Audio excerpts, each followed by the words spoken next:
Scholarly researches are meant to meet industry demands primarily to solve problems, and one of such problems in Nigeria is power. Despite privatization, power demands have continued to grow along with the population. And so, why have local solutions failed to provide the needed results? And where are all the engineering graduates Nigeria has been churning out annually? What are they bringing to the national table? These questions and more will be answered in the course of this program. My name is Leah and it's nice to have you join me on The Policy with Leah.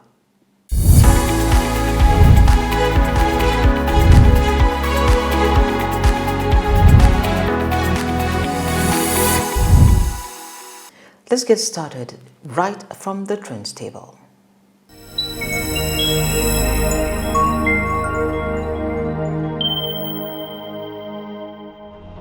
Headline inflation rate rose to 34.8% in December 2024 from 34.6% recorded in November. The December 2024 headline inflation rate showed a marginal increase of 0.2% compared to previous month, which the National Bureau of Statistics (NBS) attributed to December festive period increases in demand for goods and services. On a year-on-year basis, the headline inflation rate was 5.87% higher than the rate recorded in December 2023. The Federal Competition and Consumer Protection Commission and the Nigerian Communications Commission have signed a memorandum of understanding that would streamline operations for telecom operators through a one-stop-shop approach to ensure robust consumer protection, fair competition, and the eradication of exploitative practices in the telecommunications sector of the Nigerian economy. FCCPC in a statement said the partnership, which is guided by the shared vision of the management of both commissions, will benefit both operators and consumers, as well as foster harmonious collaboration between both organizations. The Executive Vice Chairman, Chief Executive of the FCCPC, Mr. Tunji Bello, signed on behalf of the Commission, while the Executive Vice Chairman, Chief Executive of the NCC, Dr. Aminu Maida, signed the agreement for the Telecoms regulator.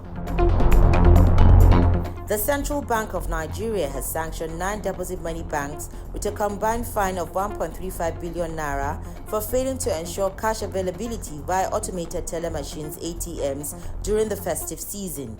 Each bank was fined 150 million naira following spot checks that revealed non-compliance with the Apex Bank's cash distribution guidelines and are to be debited directly by the Apex regulator. The affected banks include Fidelity Bank, First Bank, Keystone Bank, Union Bank, Globus Bank, Providus Bank, Zenith Bank, United Bank for Africa, and Sterling Bank. The Nigerian Communication Commission (NCC) has directed telecommunication companies (telcos) to disconnect the unstructured supplementary service data (USSD) codes assigned to 9 banks over unpaid debts that have reached a staggering 200 billion naira. NCC, in a statement signed by Ruben Mwakwa, its Director of Public Affairs, said the disconnection will take effect on January 27th if the banks fail to pay their outstanding debts. The banks are Fidelity Bank, First City Monument Bank, Jais Bank, Polaris Bank, Sterling Bank, United Bank for Africa, Unity Bank, Wema Bank, and Zenith Bank.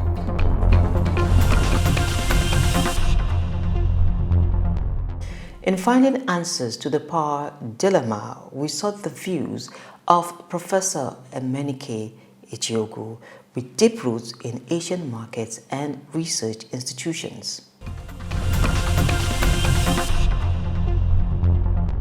Professor Emenike Ejiogu is the founder of the Laboratory of Industrial Electronics, Power Devices, and New Energy System. He is the immediate past dean of the Faculty of Engineering and also the director of the Africa Center of Excellence for Sustainable Power and Energy Development of the University of Nigeria, Nsukka, UNN. He is a professor of electrical and electronics engineering and has notable professional footprints in Asia with a good number of patent rights to his credit. It's nice to have you join me, Professor, for this conversation. Thank you. Thank you very much.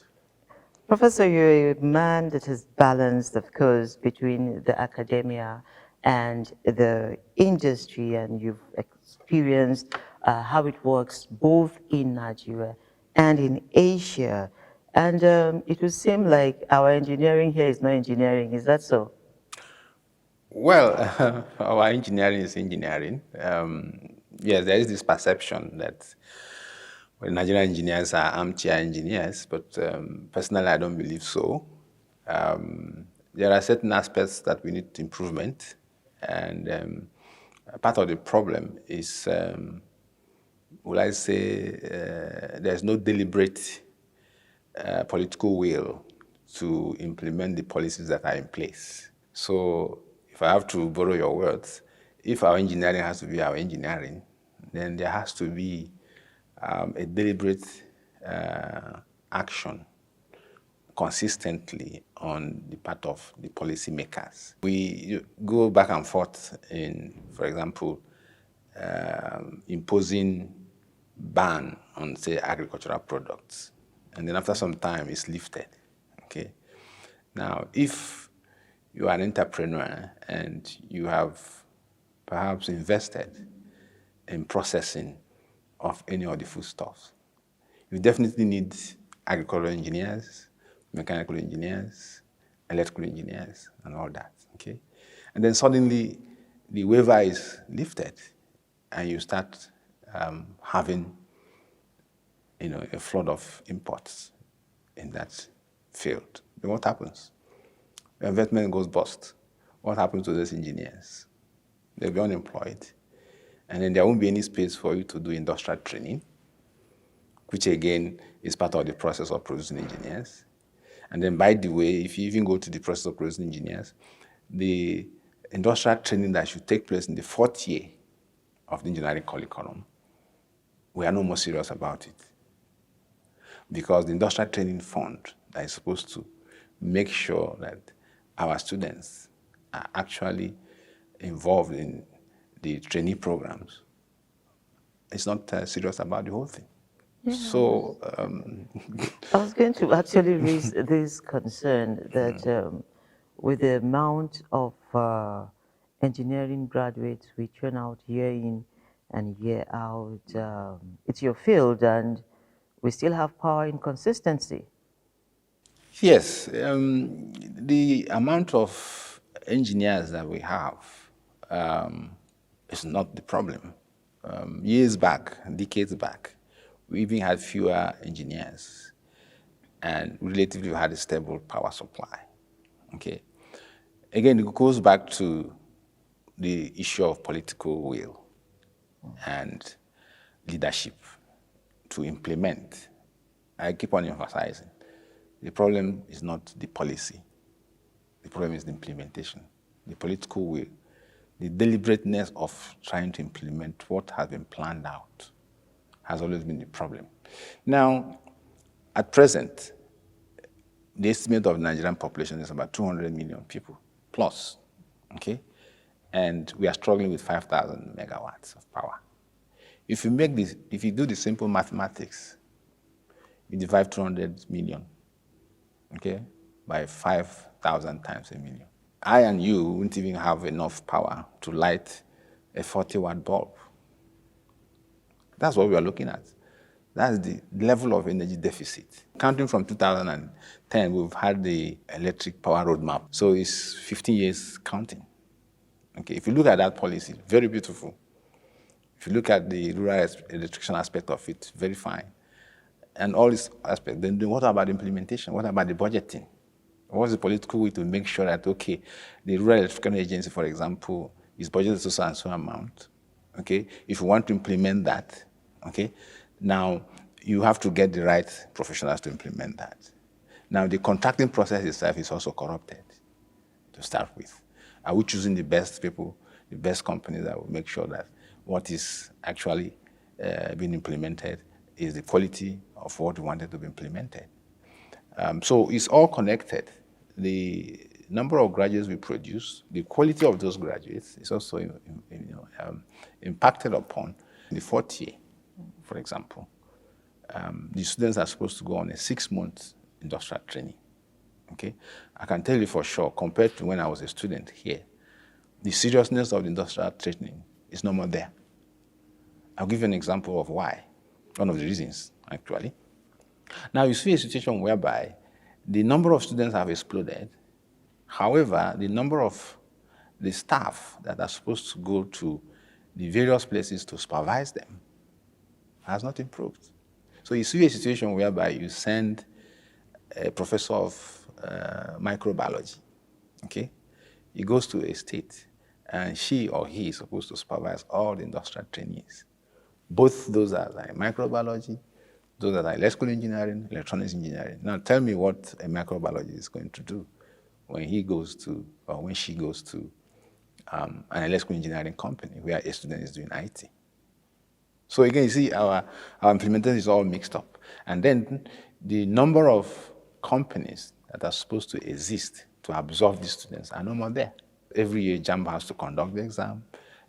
Even the quota in the various disciplines have exploded. When I was a student doing my bachelor's, we were about 39, 40 in class.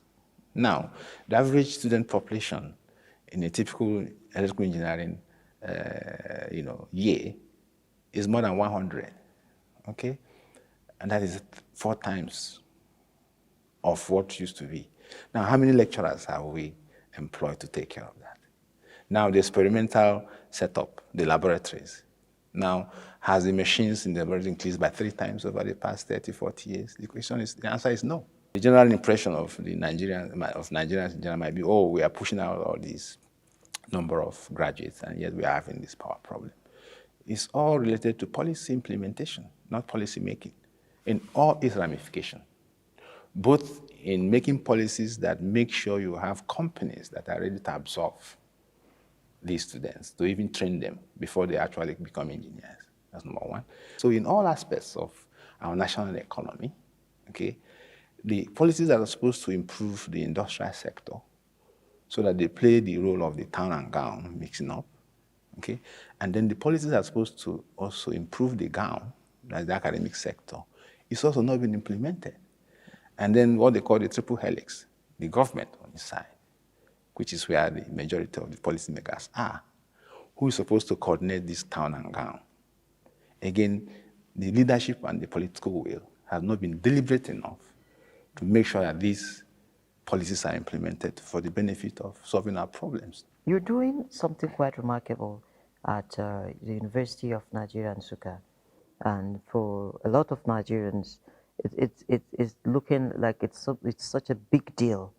But then, is there any kind of connection between UNN, your project, and the other universities in Nigeria, or perhaps outside Nigeria?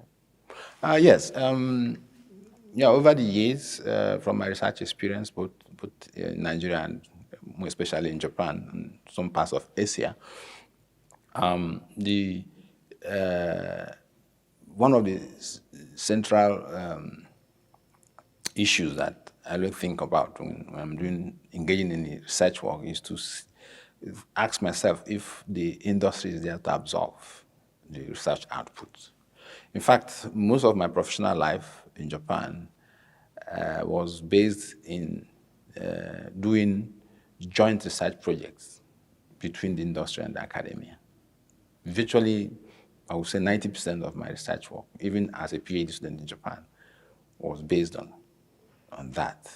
So outside of for example, my PhD thesis work, the rest of the work we did in the lab was virtually trying to solve problems in the industry, which was brought into the industry through the research liaison office of the university, okay, to make sure that the research work going on, majority of research work going on in the university system actually is trying to solve a problem, 1 or 2 problems in the industry.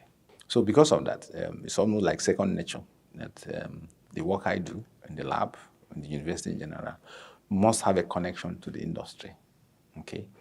And because of that, we have lots of collaboration with industry, both in Japan and in Nigeria. And the reason for that is, for me, historically, most of my research work have been sponsored by the industry, not from government grants. And the simple reason is because they are the absorbers of the technology.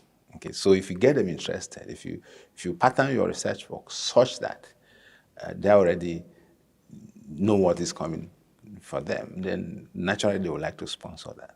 Okay, and then realizing that engineering is also very multidisciplinary.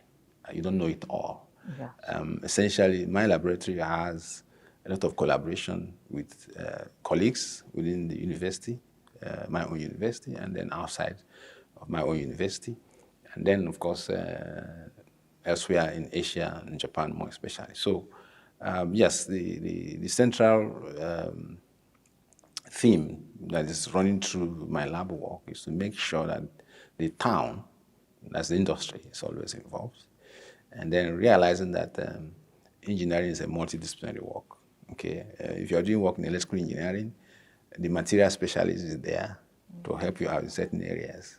Sometimes I tell some of my students, when they think that you don't need certain aspects of engineering, I say, okay, if you have a wire, a naked wire, can you touch it? They will say no. Now, who makes sure that you are not shocked? It's the people that can give you plastics, materials, that doesn't conduct electricity. And that's not the field for electrical engineers. So that immediately communicates to them the necessity to have collaboration beyond your immediate lab mates. Where is the market for your research? I'm asking these questions because obviously most institutions in Nigeria have lots of research findings that have remained in the shelf. But somehow you found a market. How did you do it? I had a very good mentor during my bachelor's and master's degree in Nigeria, University of Nigeria, before I traveled to do my PhD in Japan. And he too was an industry person. In other words, the work we did in the lab under him as undergraduate and as master's student was always related to the industry. So we had that orientation. I had that orientation from the beginning. And then that orientation was so sharpened while I was in Japan that I said, that I've said that virtually 90% or above of my research work was industry related. Okay, so, and that has been my focus. And so in Nigeria, when I started to decide that we benefit Nigeria, okay, and I timed it domestication of some of what I've done outside of this country. I looked at the terrain, okay, and immediately after I came back to associate more closely with the Nigerian educational sector, the first thing I did was to establish Laboratory of Industrial Electronics, Power Devices, and New Energy Systems, which recently, because of a lot of work we are doing in the electronic space, we have now renamed it Laboratory of Innovative Electronics. What we have tried to do is to pick certain pertinent research problem that directly affects the economy. If you reason on the word industrial electronics, it's telling you this is the type of electronics that are directly applicable to the industries. It could be control of machineries, for example, okay, to achieve any kind of purpose, to achieve automation, for example, okay, to achieve processing of an agricultural material. So you find that the research team cuts across several aspects of the economy, from the usual industries that are mechanical oriented to the agric industry, okay? Now you look at the second terminology, power devices, okay? Now power devices deals with all kinds of power devices and equipment, trying to develop them from the scratch. If you remember the word I mentioned, domestication of what I've learned outside. So I try to domesticate some of those ideas such that the devices and equipment and systems that we are researching on are directly made within our space here, so that the issues of maintenance will be practically be eliminated. I mean, if you have to bring everything from abroad, you obviously find it difficult to maintain any technology that you're introducing, and that's been part of the problem we have as a national economy, okay? And then look at the new energy systems, the other aspect of the lab work. Nigeria is like, a village that practically everybody is sick, okay, in terms of energy. And so if you're a doctor in such a village, you should be very rich, okay? And so we picked on the energy sector, and we find out that the normal conventional, energy sector is bedeviled with so many problems. If you look at the conventional energy sector, we didn't have investment for decades, and that's why the infrastructure is collapsing. The power lines, for example, the transformers, and these are heavy electrical engineering equipment and systems. And if you are not deliberate about it in terms of making sure you have the right personnel that can actually maintain these systems, making sure you have the right industries that can at some point begin to manufacture them locally, then eventually you're going to have problems. And that's what we've had. And that's why you have several collapses of the system every year. Because number one, you don't have the personnel that understands how the power lines are working. That great number is not there because there was a long ban on engaging experts that will take over from the original people that were trained. You don't have the industries that will manufacture the power pools for you. Even insulators were imported from outside. And so how do you intend the industries to survive? Obviously, they won't survive. And so what we targeted and then called the new energy systems, trying to delve into an area that conventionally there's a lot of loopholes, a lot of gaps, a lot of problems in the conventional energy sector. Now, by conventional, I mean the large power stations, the long transmission lines, and all the rest of them. So over a period of decades, we've not done the right investment, to make sure that those systems are maintained or improved upon. We don't have the right number of personnel that can handle the power lines. We don't have the right industries that can produce the high voltage insulators, for example, or even the steel, plions, the power lines, the power towers. Of course, the wires themselves. So these are all, skilled industries, and you don't close your eyes and get them. There must be deliberate action on part of the policymakers to implement policies that are in place to make sure that these industries support the sector. So whereby you failed in the skilled manpower training to have in place, you failed in having the right industrial policies to have the materials in place, then obviously what is happening now was bound to happen. The failures, the so-called collapse of the system was bound to happen. And the conventional energy sector, in terms of that of Nigeria, is so government dependent, that no matter the kind of ideas you have, if the policymakers and policy implementers don't buy into it, nothing will fly. I'll give you an example. In 2012, February 2nd, I remember it very well because there are so many 222s, in that date. I convinced a number of my partners from Japan, and we came and made a presentation to the TCN or PHSN, I've forgotten the name they go by then, but the power, the company then that was owned by the government. And we came with a device which had been installed virtually under the power lines in Japan and Korea. And this device was supposed to cut down, at least by 50%, the outages that happen from lightning strikes. We made a very beautiful presentation. I and one other professor who was my colleague, and so a few other people, and we are ready to domesticate that technology in Nigeria.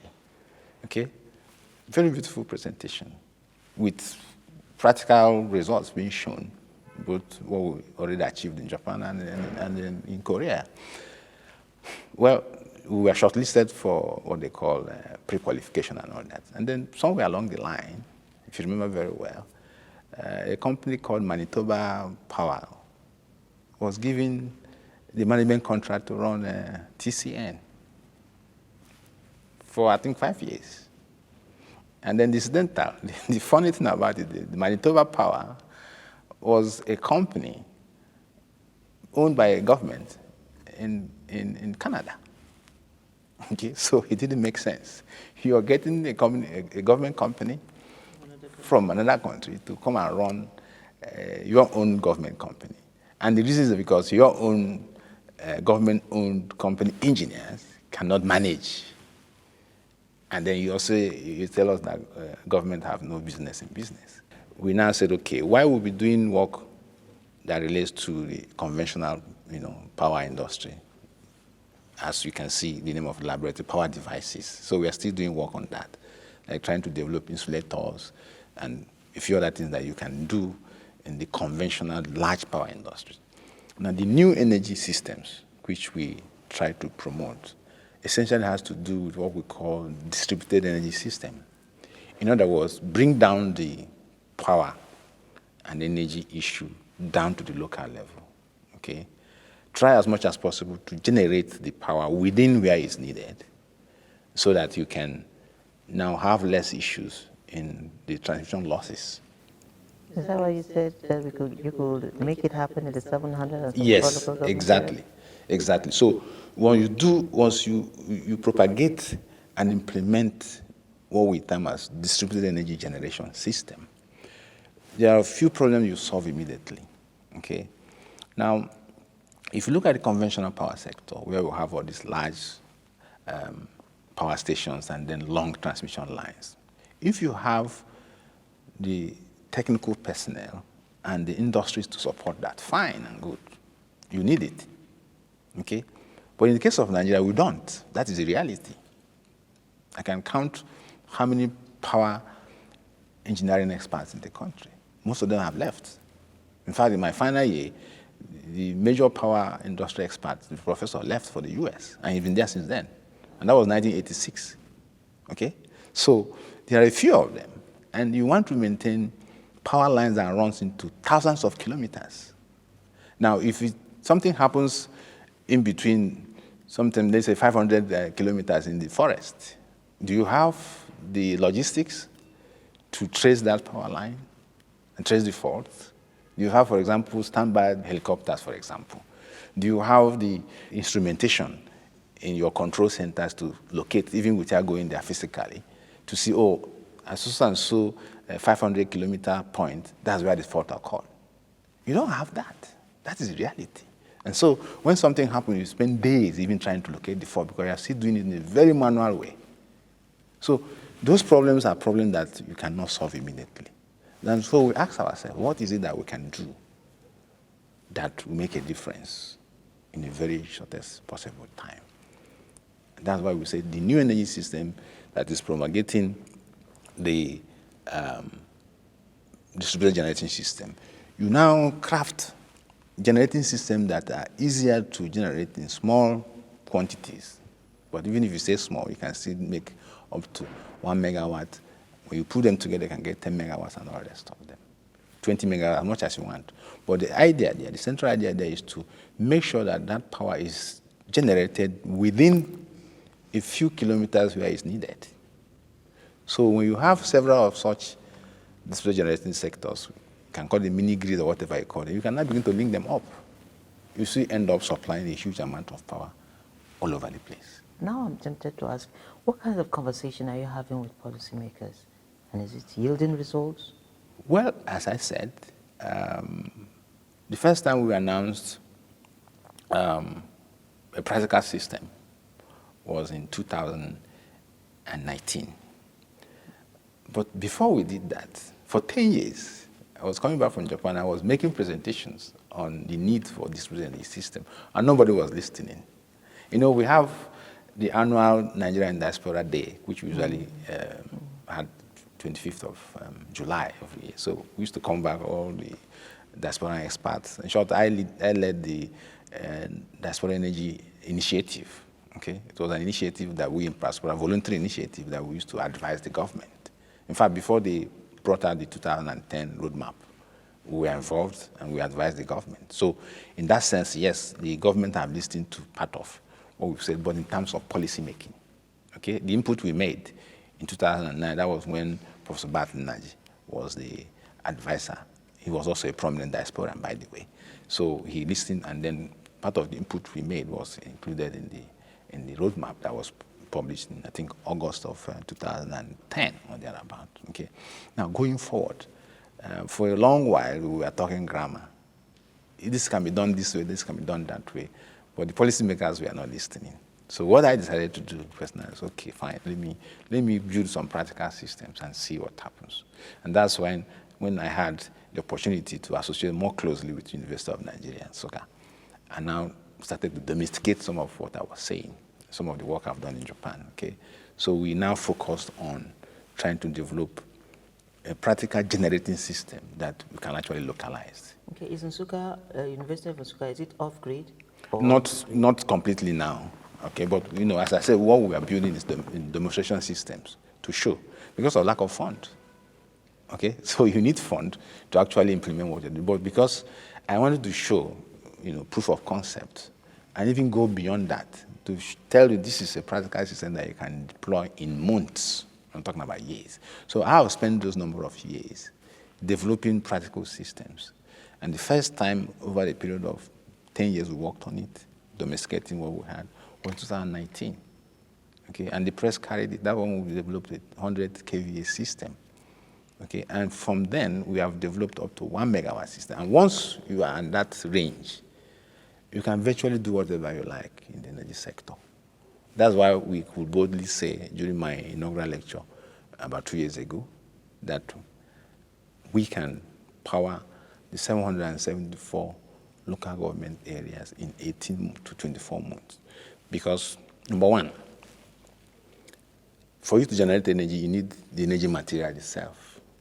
The energy material could be wind, it could be solar, it could be coal, it could be gas, it could be diesel.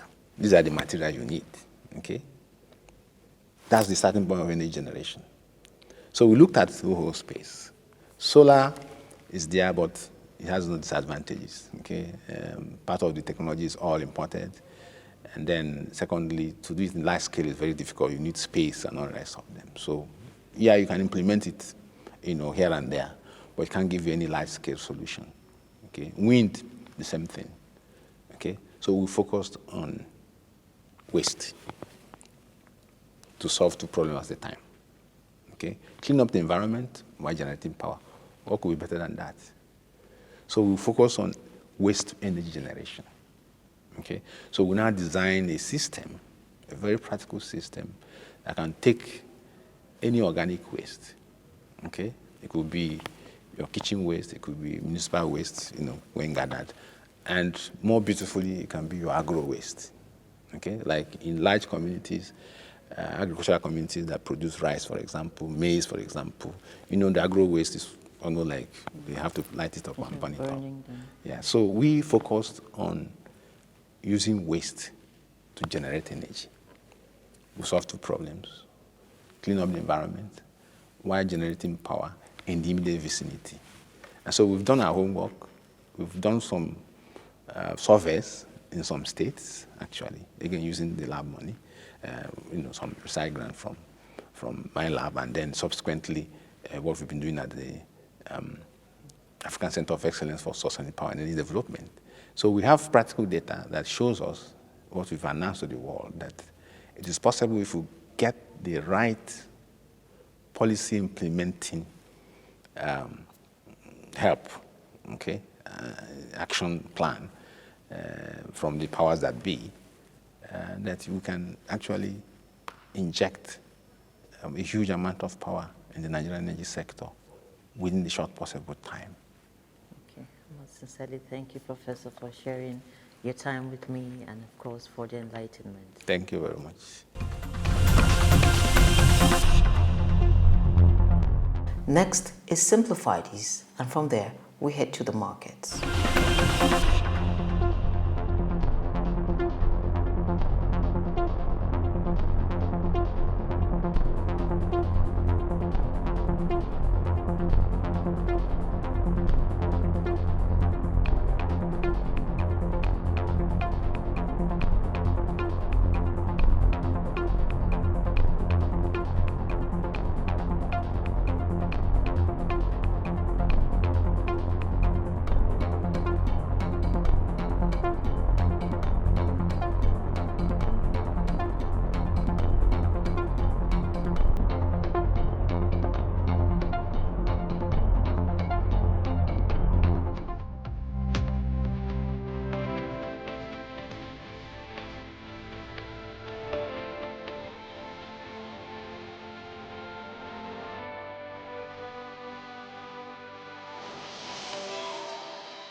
It is the much we can take on this edition. Don't forget, we have all the details of markets and more on our sister channel. It is www.marketnigeriatv.com. And of course, on Saban Media Services, you can go there and leave your questions, comments, and suggestions to help us serve you better. Until we come your way again same time next week, keep being safe out there, and God bless Nigeria.